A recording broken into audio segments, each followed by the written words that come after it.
Okay, so good morning, everybody. So thank you, Richard, for introducing me. My name's Avril Ivory, and I'm a health psychologist and a psychotherapist, and I do some work with Zevo Health, and I am delighted to be here this morning talking to you. So I'd like to pick up there on what Richard was saying about the statistics from the CSO. We know that up to 60% of people are experiencing real difficulties with their psychological well-being at the moment. And in fact, I was listening to Professor Jim Lucy there the other day, and he was saying that it could be as many as 20% of us, or, one in five of us that actually are experiencing emotions that would move towards clinically being anxious or clinically being depressed. And the rest of us, or many of us, are struggling, but maybe not to a clinical level. So what I wanted to do today was talk to you about different ways that we can really still experience life satisfaction, even when we are presented with such challenging events in our lives like a pandemic, and how we can still enjoy good health and both physical and psychological well-being and still have positive energy, even though this is happening to us. And there's a lot of talk at the moment around pandemic fatigue.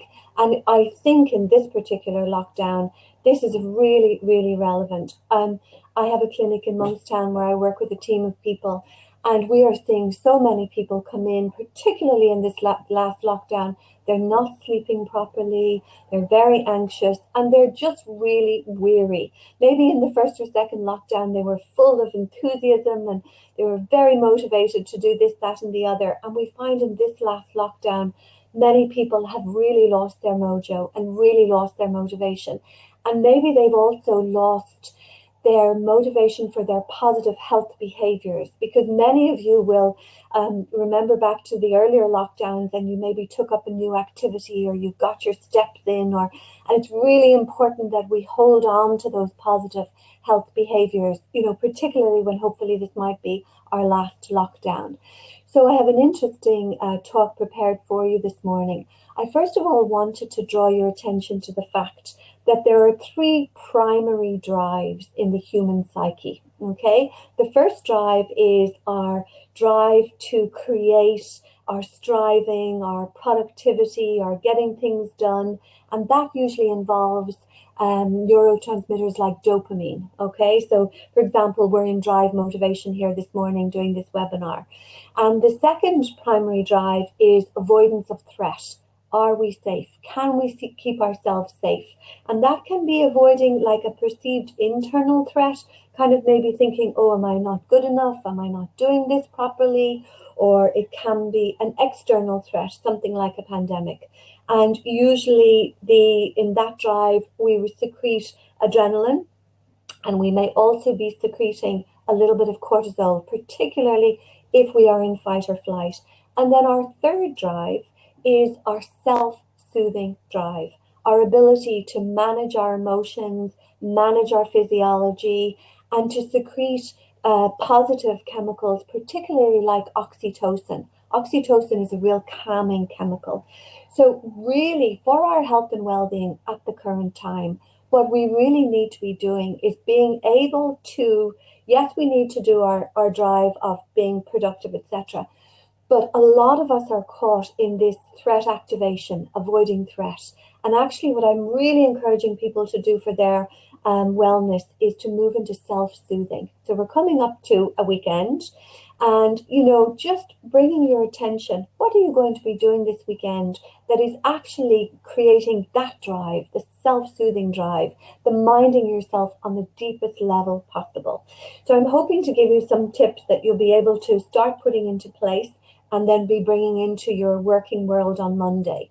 So I want to talk to you about several things. First of all, about balancing your nervous system, because this is incredibly important, okay? If our nervous system is in balance, it is much easier for our mind to have positive thoughts, to be optimistic, to be resilient. Whereas if our physiology is out of balance and we're secreting stress chemicals, we are far more likely to have what we call mood congruent cognitions.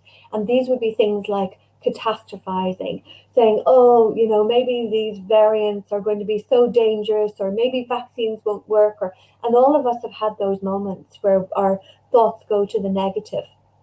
And, I'm very much a reformed catastrophizer.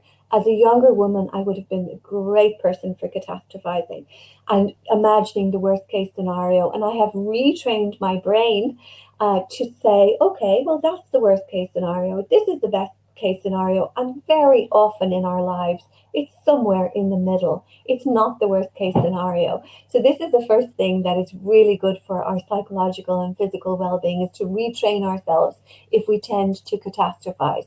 But the beginning of that is balancing the nervous system.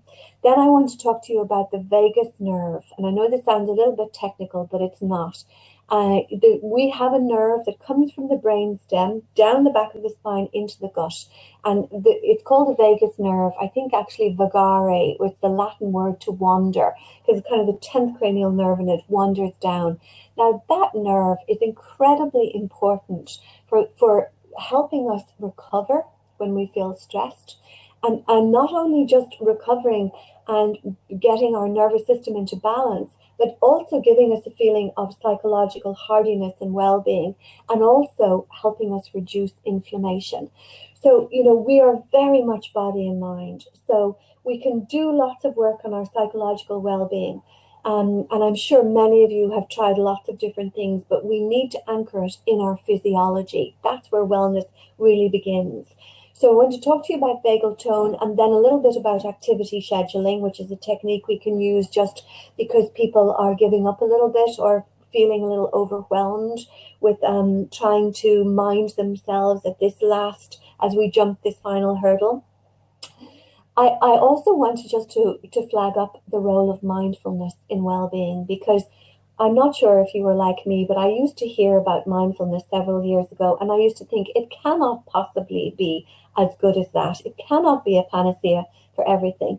But then I had to do some training in mindfulness, both in a form of meditation called mindfulness-based stress reduction, MBSR, and also just learning to sometimes be fully present, to bring myself back into, say, mindful walking or mindful eating, or even if I'm working, just to be fully 100% present with what I'm doing.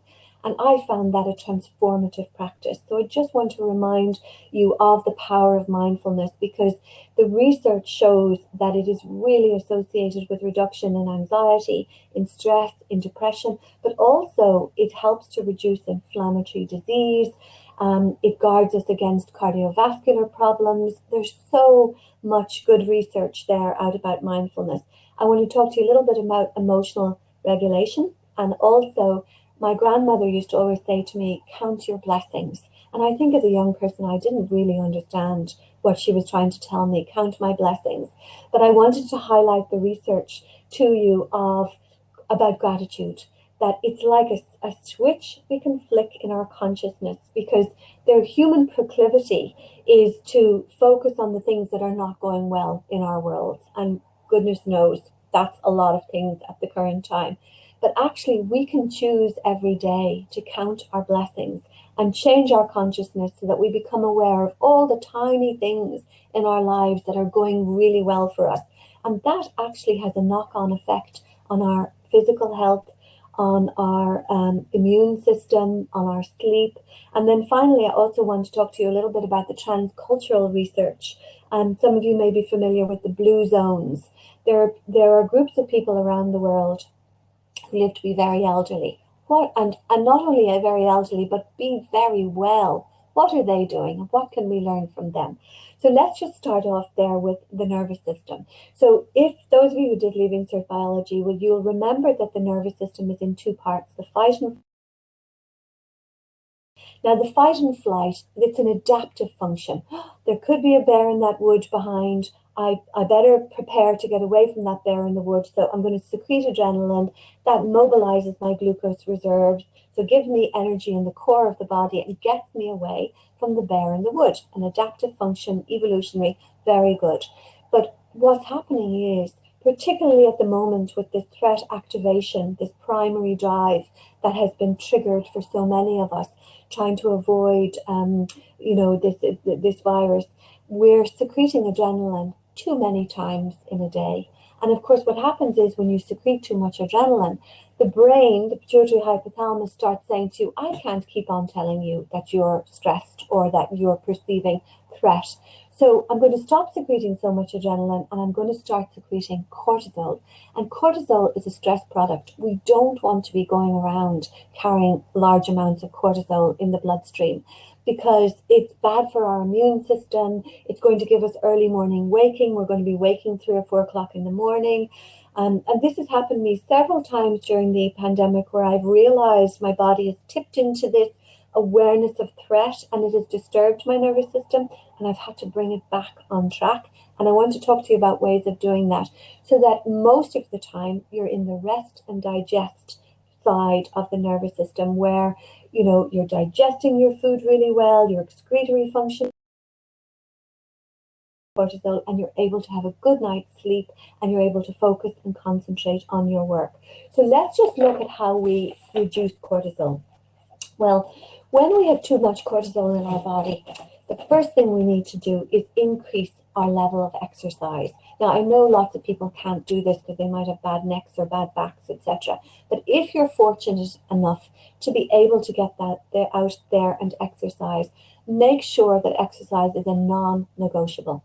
Really, ideally, 150 minutes of exercise every week at a very minimum. And ideally, like where I am here now this morning, this lovely sunlight, I've already been down beside the sea to do, some breathing and to immerse in cold water, which I'll talk to you about in a minute. But when we do that, we are breaking down the cortisol in the body. If you put into YouTube polar bear and trauma, when a polar bear has been really stressed and has secreted cortisol, the first thing that the polar bear does to recover is shake vigorously. And he's breaking down the cortisol. And as humans, we need to be doing the same thing to be breaking down this stress product in the body.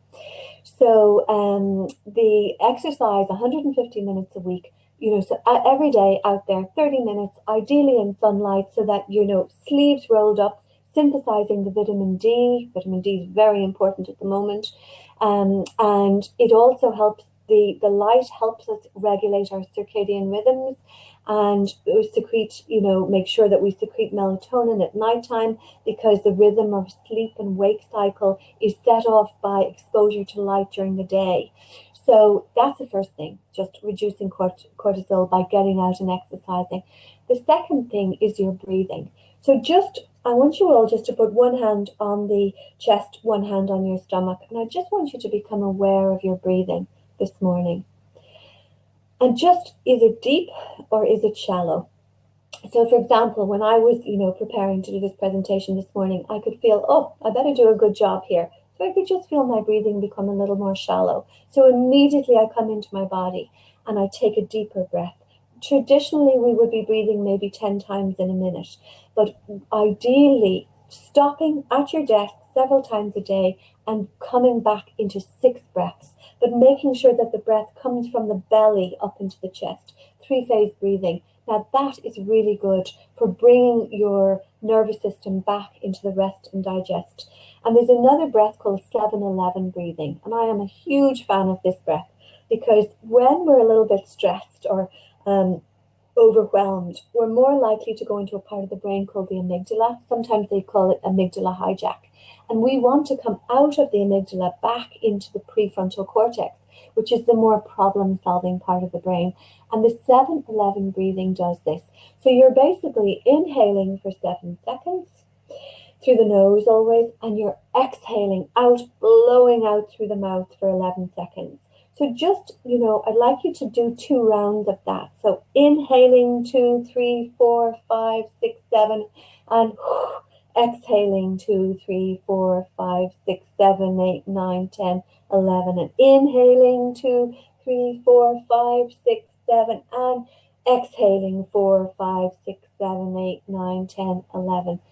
That just gives you an idea. That's doing that at your desk several times in a day is so good for your wellness because you're bringing yourself back into the parasympathetic part of the nervous system, and that's your rest and digest, and that's where you want to be.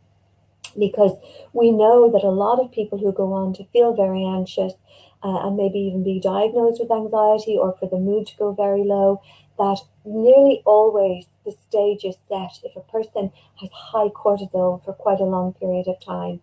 So now sometimes, we can do all the wellness tips in the world and we may still go on to develop a problem with lower mood or anxiety. And that's very normal, and that is going to happen to some of us.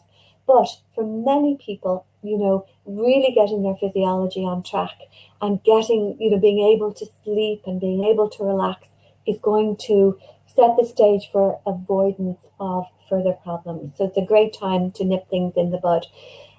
So your exercise and your breathing are two key things. And of course, your sleep. We spend a third of our lives asleep, and many of us are not getting enough sleep. We're binge watching Netflix late in the evening, or we're going to bed too late. So if you can, when you finish, when you switch off your computer in the evening, don't go back to the computer.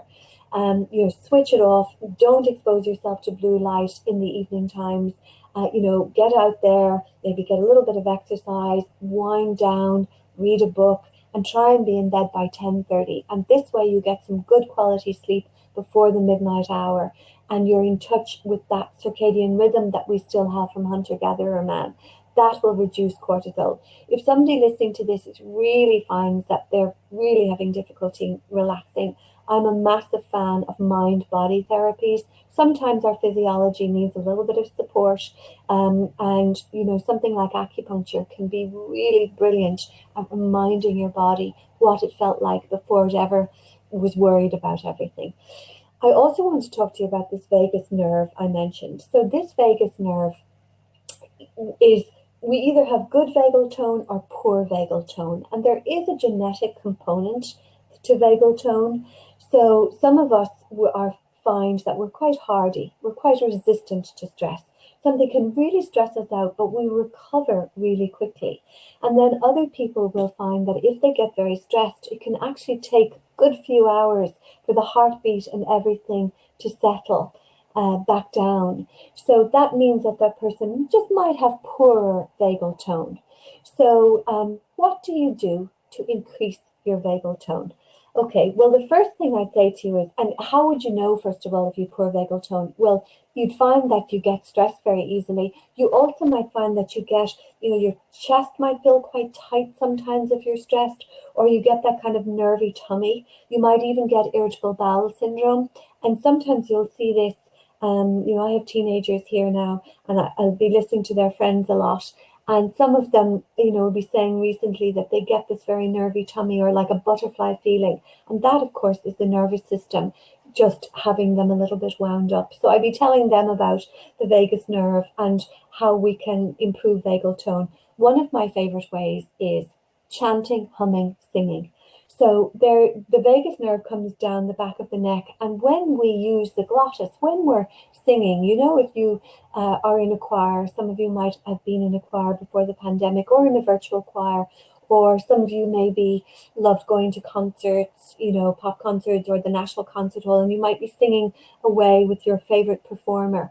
Or I know my husband's from West Cork, and sometimes we would be in a pub in a lockdown situation, maybe, where lock-in rather than lockdown, where people would be singing traditional Irish songs, and there'd be such a sense of well-being. And when you sing in a choir, that lovely feeling of well-being, that's because you've activated your vagus nerve through singing. But you don't need to be in a choir. You could just be humming in the shower. It was George Harrison's birthday yesterday, so we were singing some George Harrison songs here yesterday evening. My husband's a great fan. So just sing along, hum in the shower, go about your business singing a little tune. Very good for your vagal nerve, for your vagal tone. The breathing I described earlier, 7-11, is also fantastic for your vagal tone. The exercise we spoke about is very good.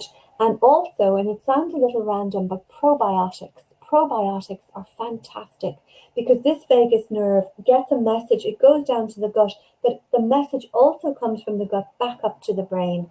So using probiotics, I use something called kefir. It's a Turkish grain. It just makes sure that the gut has loads of really good flora in it. And that actually helps with the synthesis of serotonin, which is a happy neurotransmitter. Essential fatty acids are also good, but probably my favorite tip of all about improving your vagal tone is cold water. And I was listening there to Keith Barry, the Irish magician, saying that he got very stressed at the beginning of the pandemic. How was he going to go about his business? Because he works all over the world. And the two things he said that really helped him were mental rehearsal. He'd really go ahead in his mind and imagine doing things as if it was in present time. And that aligned him then with those behaviors. And the other thing was immersing himself in cold water. Now, those of you who are sea swimmers may recognize that lovely feeling of well-being when you've had a winter dip. You come out of the water and you're buzzing. And actually what you've done there is you've improved your vagal tone.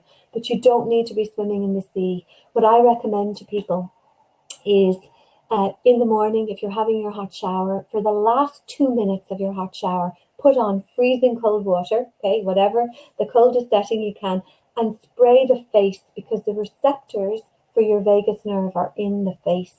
So spraying the face and a little bit around the neck as well. Or if you're even, the Germans sometimes have what's called a sitz bath, where they'll sit in freezing cold water and making sure that they push that onto the face. So that is going to activate your vagus nerve. So try it tomorrow morning. It just gives you a brilliant start to the day. People like Richard Branson and Barack Obama, many of people who would be associated maybe with living resilient lives would use cold water immersion. So that there are ways of getting your vagal tone up. Your exercise, your chanting, your humming, your breathing, doing some yoga. Yoga is a fantastic way to improve your nervous system function. Some of you may have tried different postures. Even just, look up, if you haven't done a yoga class, just look up yourself. The warrior is a lovely one. The tree, the half moon. These are very gentle postures. But if you step into these yoga postures and you hold them, even for a few seconds, that soothes the nervous system. To me, yoga is like medicine. It's just absolutely brilliant. And you only need to do a couple of postures to get the well-being effect from yoga. So, and the other thing I'd say to you about the vagus nerve is we co-regulate each other. So if you're living in a household and your vagal tone is good and your nervous system is in balance, that has a knock-on effect on everybody else living in your house. So actually, the more we help ourselves be in balance with our breathing and maybe a bit of yoga and our cold water and our humming and chanting, the positive effect we have on those around us. Same if you're lucky enough to have an animal in your house during this lockdown. If you pick up a cat and it's purring, or your dog jumps up to sit on the chair with you, and that therapeutic effect of the animal, that's also regulating your vagal tone. So the next thing I wanted to talk to you about is activity scheduling. So I really recommend to people at the moment that on a Sunday evening, they look at their schedule for the week ahead and they don't leave things to chance. They say, now, where am I going to get my time for exercise? And where am I going, and especially out, in the light? Can I take a longer lunch break? Can I take 20 minutes at 11 o'clock? What am I going to do during my week that really gives me health and well-being? And also, where are you scheduling in maybe a bit of time for relaxation, like a little bit of mindfulness? Where are you scheduling in your non-striving time, your downtime, where you're just shooting the breeze, where you're not striving or producing, you're not in that productivity drive, you are just in the self-soothing drive. We all really need this at the moment. So where are you scheduling that in? And the reason I'm encouraging activity scheduling is because this has been our third lockdown and people are getting pandemic fatigue. What's happening, we see in clinic, is people's their moods are dictating their activities. And if our mood goes low, or if we get anxious, we mightn't apply or do our health behaviors that we would normally do. So ideally, you'd have a schedule and you'd say, now on Wednesday, I'm doing that hour's walk and I have that in the diary, and you do it irrespective of the mood, not allowing the mood dictate the day. So that's a technique we've long used in psychology. It's called activity scheduling. In fact, we often use what's called an ACE log, where we'll get a client to write down over a few days the activities that give them maybe achievement, closeness to others, and enjoyment. And then we say, okay, those are the activities that give you those feelings of well-being. Now, how are you going to schedule them in? That's an ACE log. I just wanted to move on there to mindfulness. So as I was saying to you, I'm a huge fan of mindfulness. So we have our, 50 to 60,000 thoughts in our mind in a day. And very often we have a lot of what we call negative automatic thoughts. So, and a lot of our thoughts are not that rational, particularly if we're a little anxious. So, and yet we believe them, we follow them. So we're much more empowered and we're much stronger in ourselves if we can spend even 20 minutes in a day doing what we call witness consciousness. Witness consciousness is where you're in a mindfulness practice and you're the eye that sees the eye, if that makes sense. You're witnessing what your mind is doing. Because if we just randomly follow all the thoughts that we have, it's like being at sea in a yacht, in high waves, where we're being bounced around on the waves, and every thought, produces an effect. So just coming back out of that and observing our thoughts, this is mindfulness. And it's basically the practice of being fully present. So when I'm talking to you here now, do you find that your mind is dashing towards later in the day and the weekend, or maybe you're preoccupied a bit about something that happened yesterday or last week or last year? Try coming fully back into the present. Really, all we have is the present moment, and to live absolutely fully in the present moment whenever we can. And obviously we can't do this all the time, but whenever we can be fully present in the moment, that's actually really good for us. It's good for our nervous system, it's good for our immune function, it's good for our mind. John Kabat-Zinn is the founder of mindfulness-based stress reduction, MBSR. John Kabat-Zinn, absolutely amazing.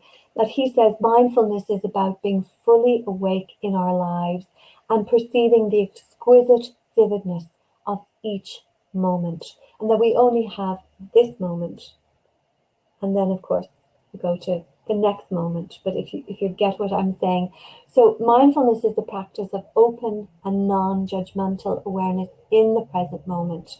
And it's kind of to the mind what physical exercise is to the body. So the way when you physically exercise, you're staying fit and flexible and focused. It's the same when you're doing some kind of a meditation or mindfulness practice. And it can be, that you decide, okay, I'm going to go for a walk after work today. I'm going to stay fully present in that walk. I'm going to stay in my senses. And what do I see? I do sometimes dusk walks where I love looking at the silhouettes of the trees.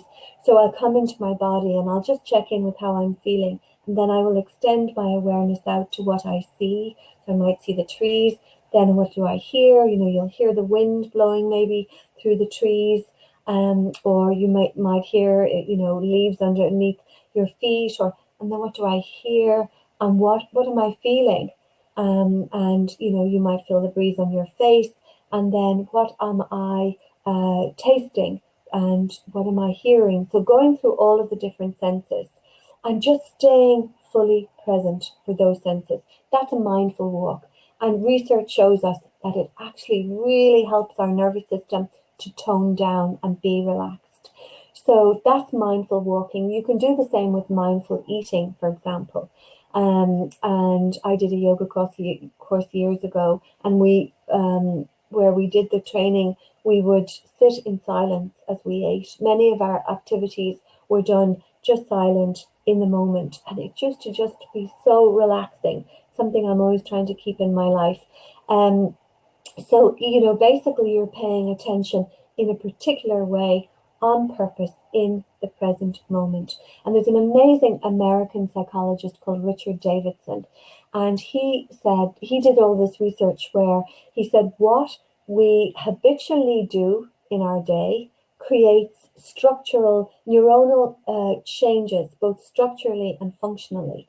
So basically, repeated experiences of something change the way our brain works. So if we constantly are stressed and feeling fearful, and because we're not minding ourselves, then we're increasing activity in the amygdala. Whereas if we do meditation or mindfulness practice, we're actually increasing activity in a part of the brain, the left side of the prefrontal cortex. And that's a part of the brain where there is balance and equanimity. And Richard Davidson did all of this work where he got London taxi drivers and he scanned their brains. And he discovered the part of the brain to do with navigation had much more cortical thickening. And then he looked at, and that was obviously because they're looking at maps and remembering how to navigate every day. And then he looked at Buddhist monks, and their part of their brain that had this extra thickness was this left side of the prefrontal cortex. And that's because they did mindfulness practice and meditation every day. So if you really want to change your brain, do some mindfulness, even 20 minutes a day. You'll find there John Kabat-Zinn. He has a program from the University of Massachusetts that's free, Palou's Mindfulness, and it's just a brilliant program. It takes about 8 weeks to do. And when we do mindfulness, it allows us to deepen ourselves, and not only does it change the brain, but it allows us to be much more aware of our inner states, of our thoughts, of our feelings, and our behaviors. And that is really powerful for us. So the research is unequivocal. It's significantly correlated with improvements in mood, in life satisfaction, and in overall well-being. But it also helps our nervous system and our immune system and lowers inflammation in our bodies. Remembering that so much disease is associated with inflammation. And so we want to constantly bring down inflammation. I also just wanted to talk to you there a little bit about our emotions. Another thing that's really important at this time is to honor and respect the emotional state that we have. Sometimes we just, I don't have time for that now, and we push down an emotion.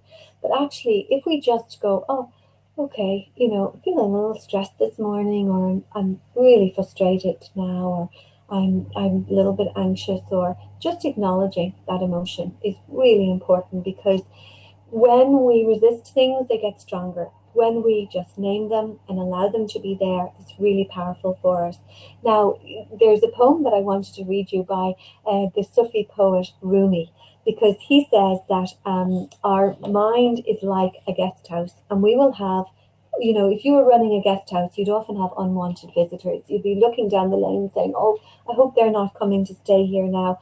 And it's a little bit like the saying, we will have unwanted visitors in the form of emotions in our psyche, and not to resist them.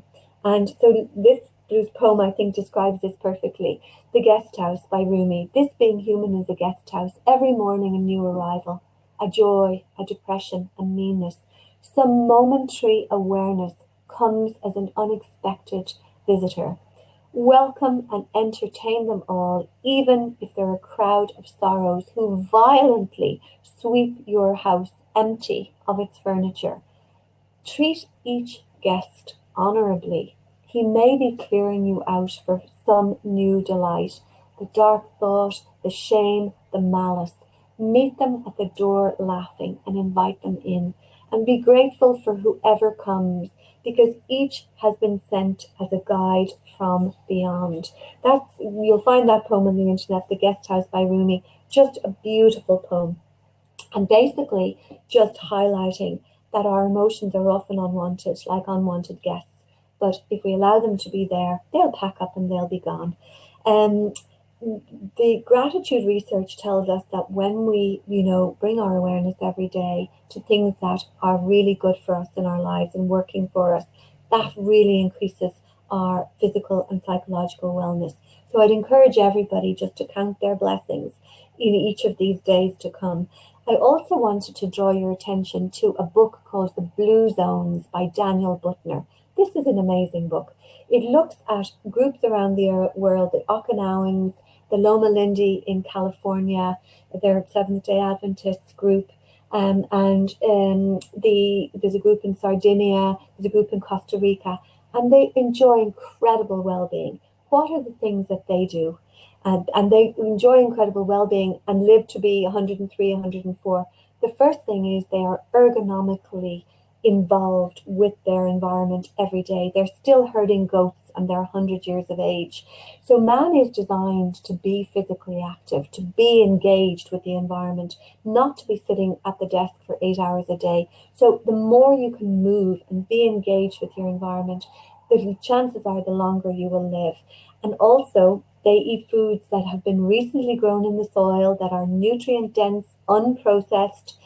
Nearly all of those different cultural groups do have some meat. They're not necessarily vegetarian, but they have a huge emphasis on growing plant-based foods. And they also probably have fewer calories than us. They're down to about 2,000 calories. And we often overeat and we graze too much. So just being aware of that. The other thing is they have purpose and meaning. And they actually have a term in many of these cultures, which is why I wake up in the morning. And there's one example. She's a lady and she's 102. And so she's really getting on a bit, but she's putting a great grandson through university, and she's not going to die until he finishes and gets his degree. She's Japanese, so that's her, why she gets up in the morning. So, you know, for all of you, for your wellness, do you have an overriding purpose and meaning? Because it is associated with wellness and longevity. Also, transcendental beliefs.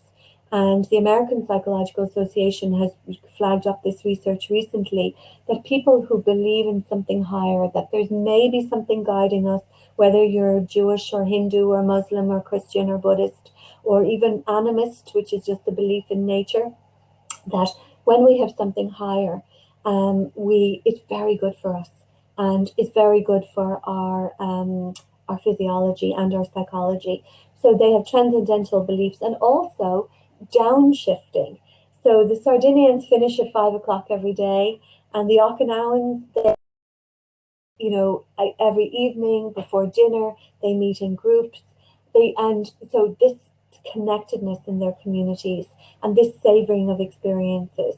And actually, one group, the Loma Linda, in Loma Linda, they have what's called sanctuary time. So from kind of on a Saturday evening or Friday evening until sunset on Saturday, they just switch off everything. So, and also they have a great sense of belonging. And friends can exert a measurable and ongoing influence once we feel we belong to a community. And that's been really hard for people. So anyway, that's a book I'd really encourage any of you interested in wellness to be reading. The Blue Zones by Daniel Buttner. And he's actually a National Geographic researcher. It was done by National Geographic. An amazing book. So I hope that's been helpful. We have looked there at, you know, regulating the nervous system, allowing our emotions to be there, counting our blessings, having nutrient-dense food, being ergonomically engaged with our environment, having meaning and purpose, and taking time out to savor our experience and to savor life. We live in a mastery culture where it's all about achievement and accomplishment and status, and even sometimes the acquisition of material goods. And I think a lot of people may rethink this as we come out of this pandemic, because when we look at the cultures that are really well and live to be really old, it's not always about striving and pushing forward. It's about being in the moment, savoring experience, being with family, being in nature, and being attuned, you know, coming out of the brain and into the body and saying, well, what does my physiology need now? What is really right for me at this time? So I think we're just about to run out of time there. Now, thank you so much for listening. And up next, we're going to have a panel discussion. And I hope you're really going to enjoy that discussion. And some of it will be around resilience. Really, really interesting topic. So if anybody has any questions and we have time for them, I'll certainly take any questions there. But I do think we are running out of time. Is that right, Sarah? I think our time is up there. So do let me know if you have any questions there. Okay. So enjoy the panel discussion, everybody, and thank you for your time today. Thanks, Sarah.